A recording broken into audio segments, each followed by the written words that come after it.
Hello, I'm Lanre Lasisi and welcome to the Gavel. Now, after weeks of watching the executive and the Senate in an unflinching face-off on different issues, this week turned out to be a calm week of legislative activities. Well, largely calm, even though two protests took place at the National Assembly. The National Assembly is working on some amendments to the 1999 Constitution as amended, and one of the proposed legislations led to a lively debate in the House of Representatives that is ahead.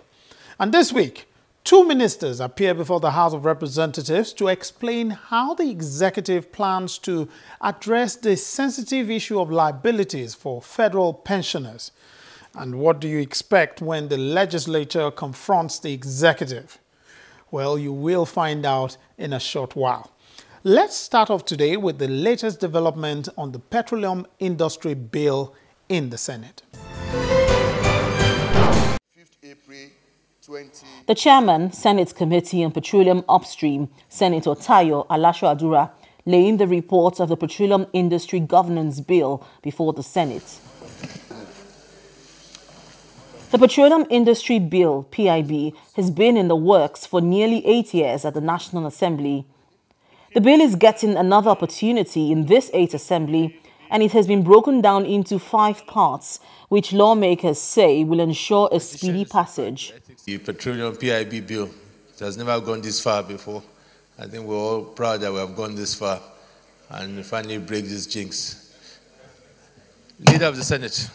It is expected that after the Senate passes the petroleum governance and institutional framework of the PIB, it would move to the other parts of the PIB, which focuses on fiscal framework and host communities. The National Assembly has promised that it would pass the PIB before the expiration of the 8th Assembly, and Nigerians are prepared to hold the National Assembly to this promise.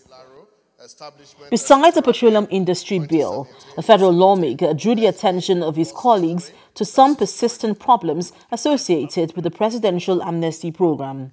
Senator Peter Mwoboshi says the amnesty program is being threatened by inadequate funding.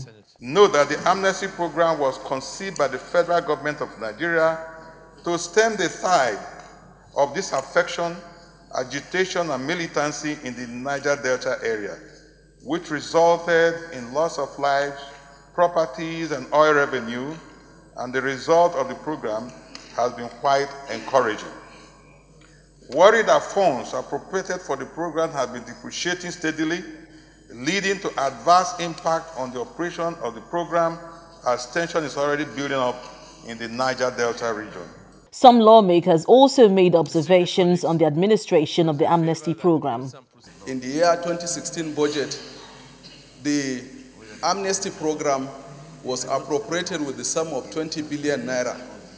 And this distinguished Senate increased the budget by 35 billion naira in the environment brought by the executive. Up to this moment, some funds have not yet been released to amnesty program from the environment.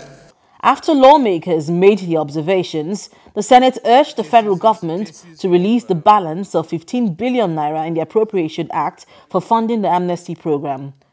The upper chamber has also mandated its Committee on Niger Delta to investigate the circumstances which led to the funding challenges confronting the amnesty program. 5 separate bills for the petroleum industry. Well, let's hope the speedy passage promised will be kept, especially as the Senate has spent almost 2 years of its 4-year term. And it will be interesting to find out if the House of Representatives is also working on this bill, or is it that they're waiting for the Senate to complete its own work and then send it to the House for concurrence. Anyway, let's take the next report on this proposed amendment to the 1999 Constitution. Rule 18, Sub-Rule 3. The proposed legislation seeking to amend Section 11, Subsection 4 of the 1999 Constitution as amended is one of the bills considered in plenary. According to the sponsors, the bill seeks to extend the powers given to the National Assembly by the Constitution to take over the legislative duties of a state and empower them to remove a state governor or deputy governor.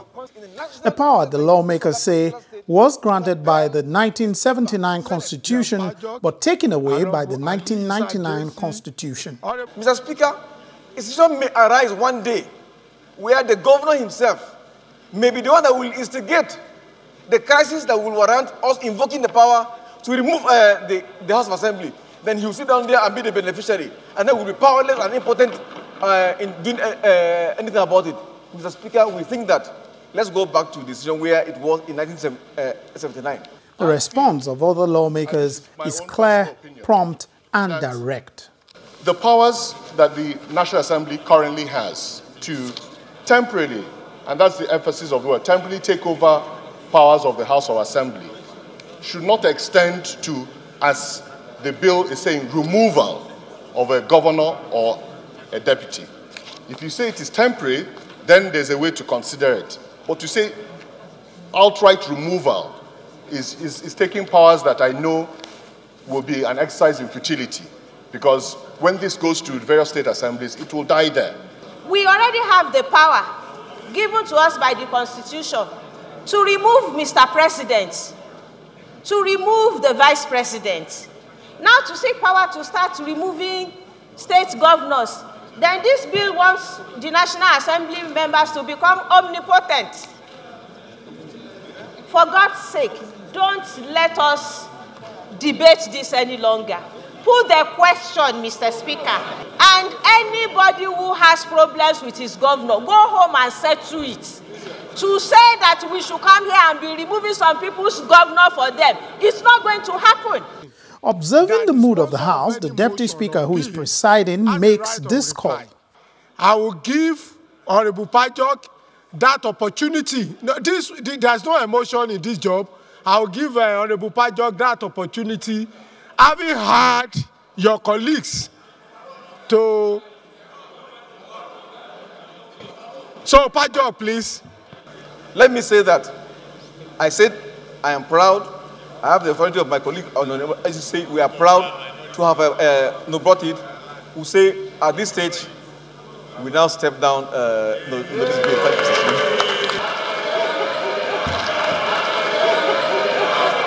Thank you very much. The lawmaker humbly bowed to the House, but asks that the House must always passionately defend the country's federalism at all times.